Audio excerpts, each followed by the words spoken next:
সুরীরা আপনাদের সরকারের কর্মকাণ্ড দেখে মনে হয় আপনাদের বুকের মধ্যে এই প্রত্যয় জন্ম নিয়েছে যে রক্ত যখন নিয়েছি আরও রক্ত নিব, বাংলাদেশের ভিন্ন মতকারীদের নিশ্চিহ্ন করে ছাড়বো ইনশাল্লাহ। আমার সাথে এই কোটা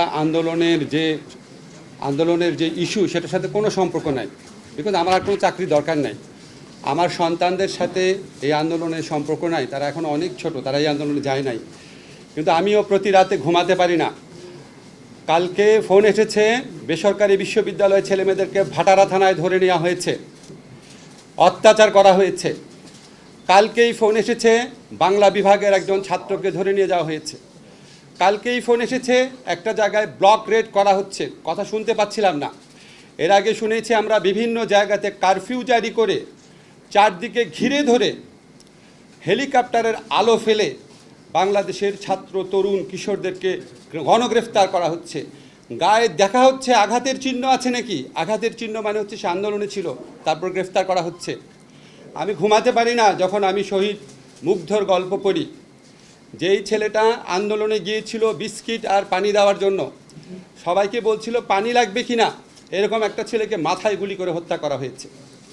আমি ঘুমাতে পারি না যখন দেখি একটা ছেলে সে টিয়ার গ্যাস ঢুকছে বাসার মধ্যে, সেটা বন্ধ করতে গেছে, 11 বছরের ছেলে, তাকে মাথায় গুলি করে হত্যা করা হয়েছে। 6 বছরের একটা মেয়ে রিয়া মারা গেছে।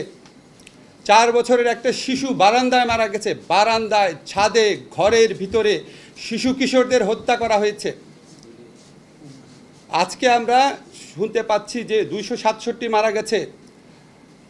একটা বর্ণ আপনাদের বাড়িয়ে বলছি না। কালকে একটা জিনিস কিনতে গিয়েছিলাম একটা দোকানে, বলছে স্যার হাজার হাজার লোক মারা গেছে, আমরা বিশ্বাস করি, আমরা এই সরকারকে বিশ্বাস করি না।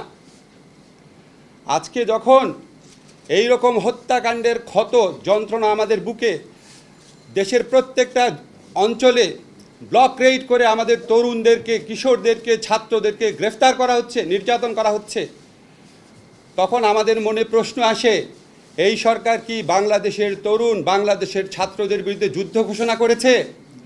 এটা কি কোনো অধিকৃত ভূমি? এটা কি গাজা স্ট্রিপ? এটা কি কাশ্মীর? এই দেশে যে পুলিশের ইউনিফর্ম পরা লোক দেখি, এরা কি ভিনদেশি বাহিনী? এরা কি আমাদের ট্যাক্সের প্রতি বিনিময় চলে না?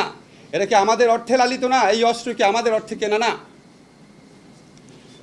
আজকে আমরা গান শুনেছি মুক্তিযুদ্ধের সময়, একটি ফুলকে বাঁচাবো বলে যুদ্ধ করি। আজকে 6টা বাচ্চার ছবি যখন, শিশু বাচ্চার ছবি যখন বিভিন্ন জায়গায় ফেসবুকে দেওয়া হয়, 6টা ফুল ঝরে গেছে। বর্তমান সরকারে যারা আছেন, নাম নিচ্ছি না আপনাদের বুকের মধ্যে তো কোনো ক্রন্দন দেখি না, আপনাদের মধ্যে তো কোনো কষ্ট দেখি না।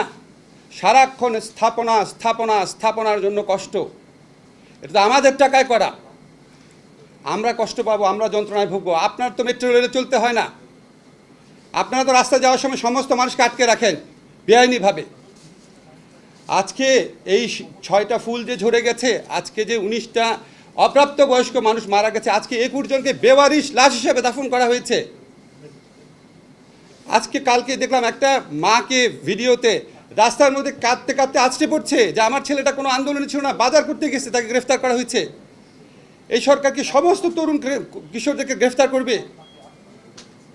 আপনারা যে লক্ষ লক্ষ তরুণ কিশোর ছাত্রের বিরুদ্ধে দাঁড়িয়েছেন, তাদের অভিভাবক আছে, তাদের পরিবার আছে, তাদের সমব্যথী মানুষ আছে। 71 সনের যুদ্ধে আমরা প্রমাণ করেছি, বাংলাদেশের হৃদয়ে গুলি করা হলে বাংলাদেশের প্রতিটা ঘর সেই যুদ্ধে যোগ দেয়। আজকে প্রতিটা ঘর থেকে ক্ষোভ, প্রতিটা ঘর থেকে সেই প্রতিরোধের আহ্বান। আপনারা এটাকে আর তুচ্ছ-তাচ্ছিল্য করেন না। কেন আন্দোলন হচ্ছে এগুলি বলে জাতির সাথে ঠাট্টা মশকরা করেন না। আন্দোলন হচ্ছে হত্যাকারীর বিচারের দাবিতে, আন্দোলন হচ্ছে গণরুম কেন্দ্রিক যে টর্চার সেল। পৃথিবীতে কোনো বিশ্ববিদ্যালয় আছে নাকি, চ্যালেঞ্জ করলাম, পৃথিবীতে কোনো বিশ্ববিদ্যালয় আছে নাকি যে বিশ্ববিদ্যালয়ের প্রতিটা ছাত্রাবাস টর্চার সেল রয়েছে? সেই টর্চার সেলের ছাত্রদের মৃত্যুর খবর আপনারা পেয়েছেন।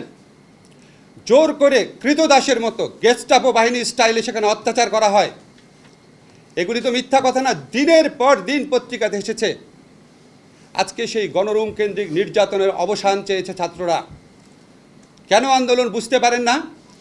যেই উপাচার্য প্রক্টররা তাদের প্রতিরোধ করতে, তাদের প্রতিরক্ষা দিতে ব্যর্থ হয়েছে, জাহাঙ্গীরনগরে গেট লাগিয়ে দিয়েছে, এগুলো তো নতুন ঘটনা না। আজকে তাদের পদত্যাগের দাবি আসছে। শিক্ষার্থীদের অরিজিনাল যে দাবি ছিল 9 দফা, যেটা আমরা বিশ্বাস করি জোর করে চেঞ্জ করে দেওয়া হয়েছে, সেখানে দাবি ছিল যে দায়ী মন্ত্রীদের পদত্যাগ।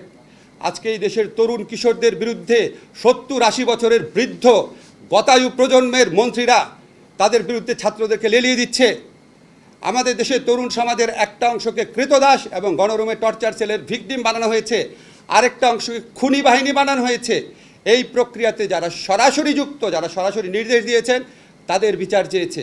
এটার মধ্যে অন্যায়টা কোথায়? ছাত্ররা কি বলেছে সরকারের পতন চাই? ছাত্ররা কি বলেছে নতুন নির্বাচন চাই? তারা তো এগুলি বলে নাই। আপনারা এই দাবি মেনে নিচ্ছেন না কেন? সমস্যা কি? আপনি যদি নিজে খুনি না হন, তাহলে খুনের বিচার কেন করছেন না? আজকে আবু সাঈদের বুকে এইভাবে গুলি করার পর এজাহারে লেখা হয়েছে আন্দোলনকারী ইট পাটকেলে ফাজলামি করেন আমাদের সাথে। এই ফাজলামি মানুষের বুকে ক্ষত হয়ে থাকে না? কতজনকে মারবেন? আমাদের সন্তানরা আমাদের সাহস দেয় এখন, আমাদের কিশোররা আমাদের সাহস দেয় এখন। আমরাও ভয় পাই না, আমরা অত্যাচারের ভয় পাই না। এই হত্যাকাণ্ডের বিচার করতে হবে, এখানে কোনো ছাড় নাই।